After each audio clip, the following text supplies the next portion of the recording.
Have you ever felt that there are people around you whom you dislike?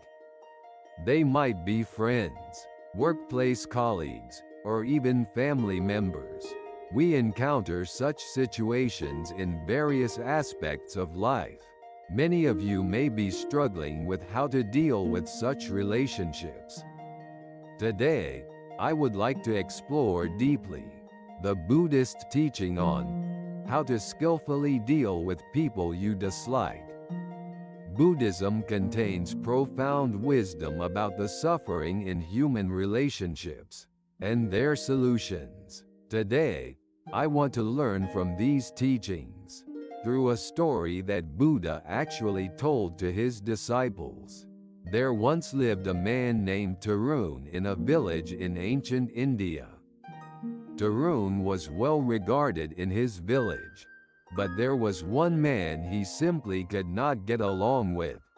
His name was Amit. Amit was known for always being cold toward Tarun and making sarcastic remarks. Tarun harbored an unavoidable sense of aversion toward him. Tarun's feelings of aversion grew stronger day by day. Just seeing Amit would make his heart race with discomfort, and hearing his voice would fill him with unpleasant emotions. Tarun suffered from his inability to control his own emotions. The villagers knew Tarun as a gentle and compassionate person, but when it came to Amit, Tarun's expression would darken, and sometimes he would even show anger.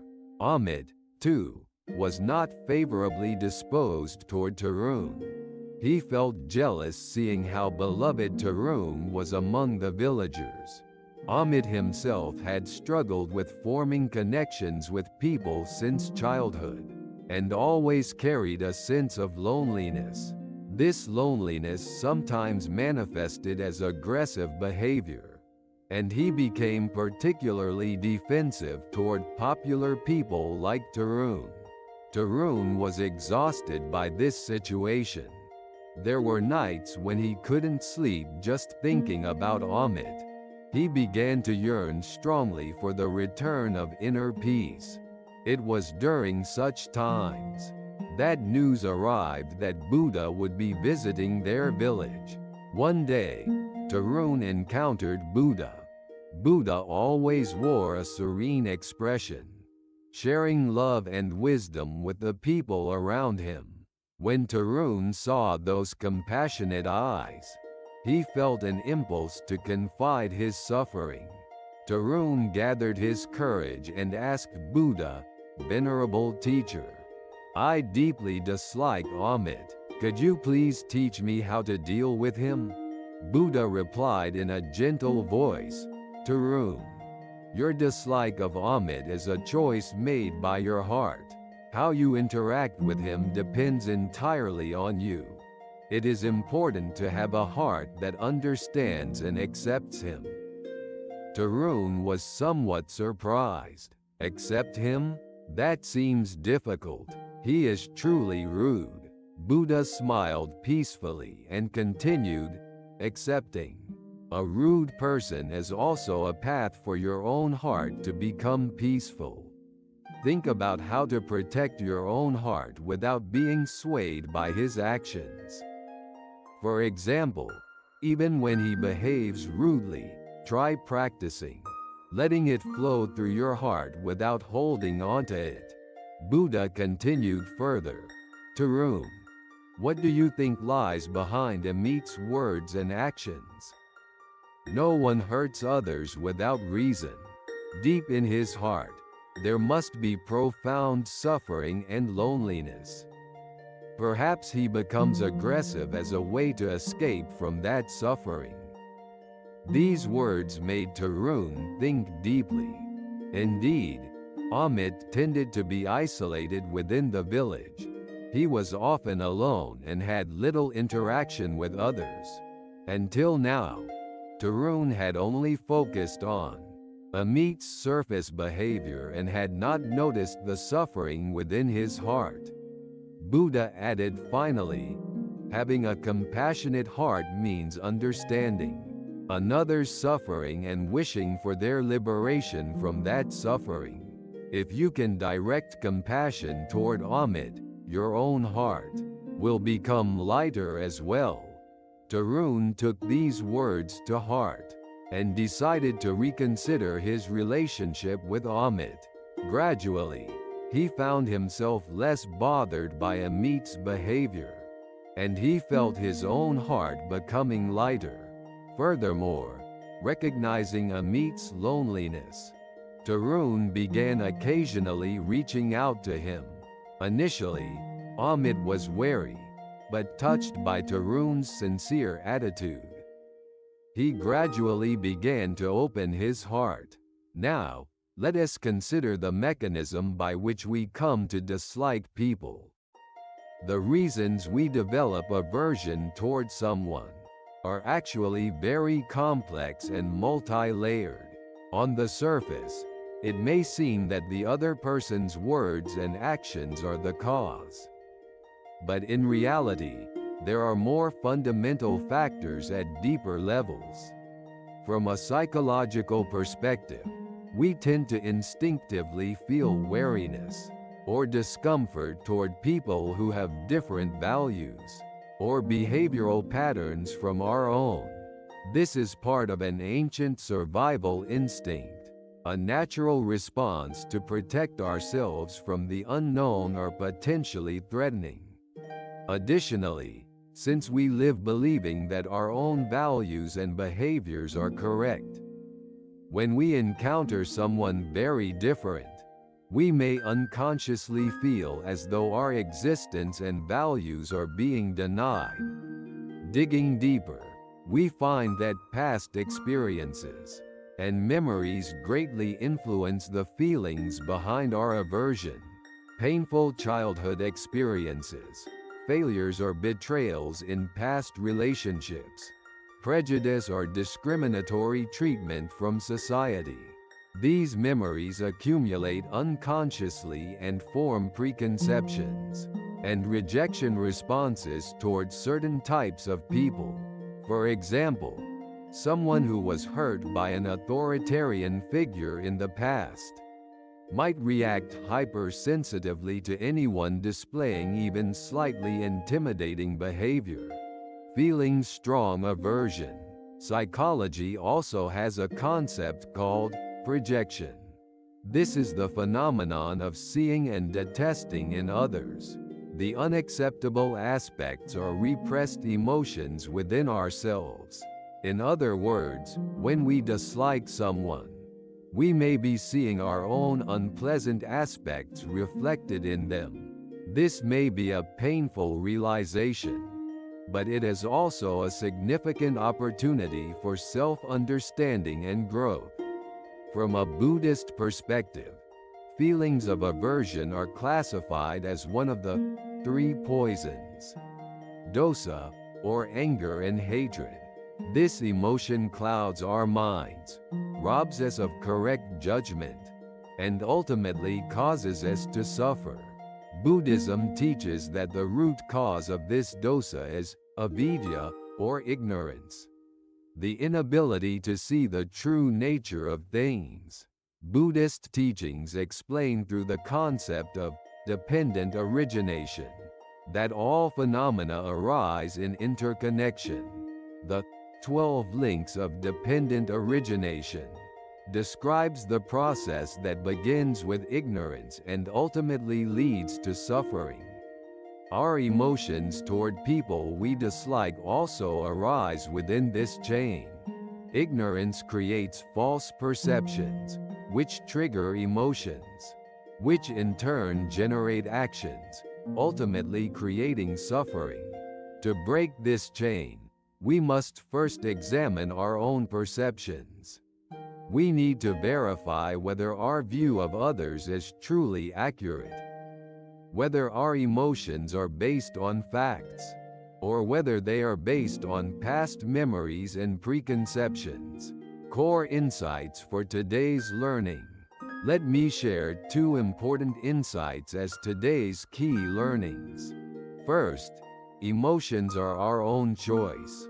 This means that how we feel about others' words and actions is up to our own decision. For example, when someone behaves rudely, how we receive that event depends on our state of mind.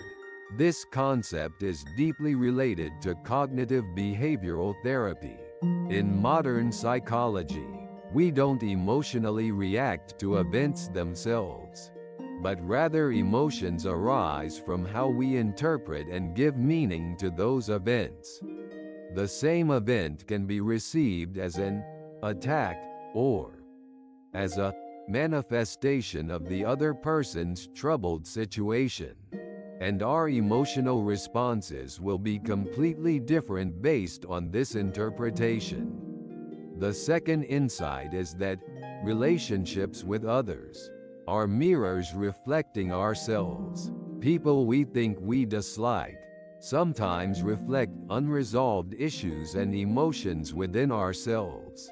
Recognizing this can become an opportunity to reconsider our relationships with them. This law of mirrors is deeply connected to Buddhism's teaching of dependent origination. All phenomena exist in mutual relationship.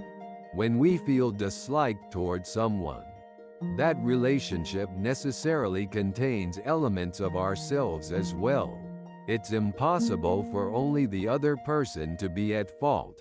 Our own mental states, past experiences, and values inevitably influence the situation. Modern applications and understanding. Now let me explain Buddha's teachings through modern examples. For instance, if a workplace colleague treats you coldly, you could become angry at their behavior, but behind it might be their stress and anxiety. Modern society is highly competitive, and many people feel daily pressure. Family problems, health concerns, financial anxieties. Your colleague might be fighting various difficulties that you're unaware of. Their cold treatment might not stem from personal malice toward you, but rather be a defense mechanism to protect their own heart, or perhaps, based on past workplace experiences, they've learned that keeping distance from people is safer. If you recognize this and show even a little understanding, the relationship might improve. The same applies to family relationships. For example, you might have a parent or spouse who always takes a critical attitude. Behind that criticism might be love and concern. However, because their method of expression is inappropriate, the recipient perceives it as criticism or attack. Furthermore, in social media and internet interactions, understanding others' true intentions is important. Communication through text alone makes it difficult to accurately grasp others' emotions and situations. Comments that appear aggressive might actually arise from the other person's anxiety or confusion. By changing our own mindset, our reactions to others' words and actions change, and stress can be reduced. This means that changing our inner selves is far more realistic and effective than trying to change external circumstances.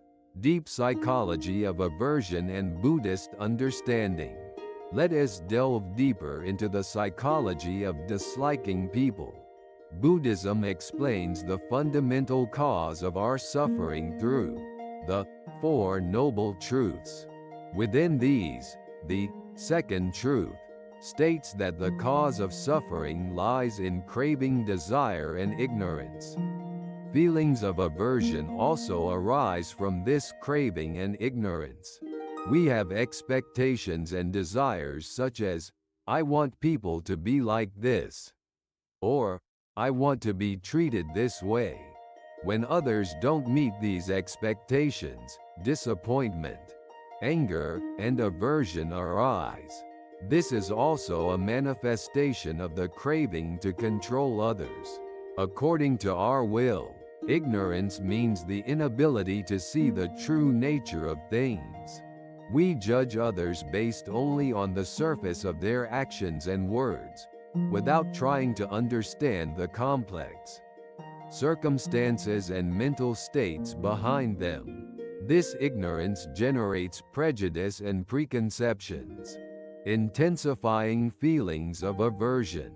The Buddhist teaching of the 12 links of dependent origination explains the process that begins with ignorance and ultimately leads to suffering. Our emotions toward people we dislike also arise within this chain. Ignorance creates false perceptions, which trigger emotions, which generate actions, ultimately creating suffering.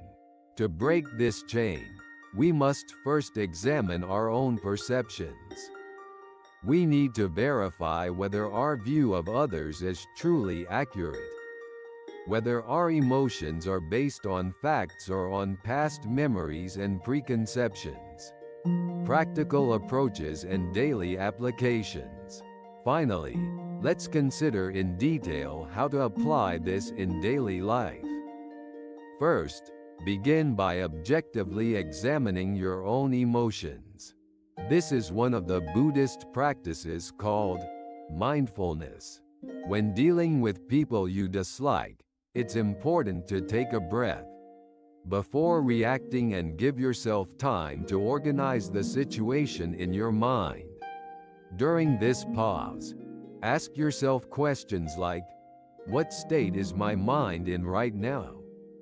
Where is this emotion coming from? Did the other person's action really intend to hurt me? Am I overlaying past experiences onto this situation? Next, to accept that person's behavior. It helps to try thinking from their perspective. This is a type of loving kindness meditation. For example, just considering that they might be under stress can lighten the burden on your heart. It's important to have an attitude of trying to understand that they, too, are imperfect human beings carrying various difficulties and sufferings. The practice of forgiveness is also an important element. Forgiveness here doesn't mean justifying the other person's actions. Rather, it means letting go of the anger and resentment you've held due to those actions. Continuing to hold grudges is like drinking poison and waiting for the other person to suffer. Ultimately, the one who suffers is yourself. Furthermore, the practice of gratitude is also effective. There are things to learn even from people we dislike. Through that person's existence, we might develop patience or have opportunities to cultivate compassion.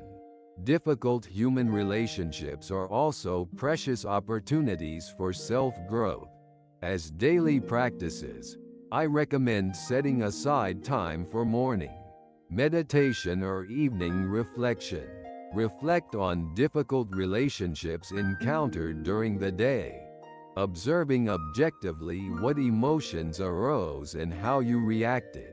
Then consider whether there might have been better ways to respond.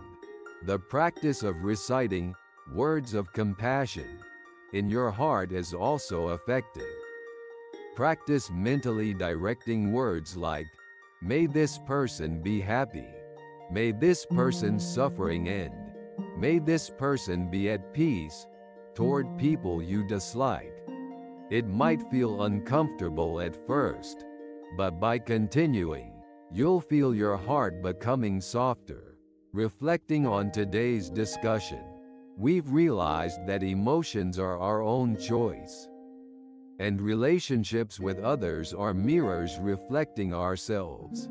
The reasons we dislike people are complex and multi-layered, but at their foundation, our own past experiences, values, and expectations greatly influence them. Reconsidering how to deal with people we dislike is not just about improving human relationships. It's also a precious opportunity to understand ourselves more deeply and grow spiritually.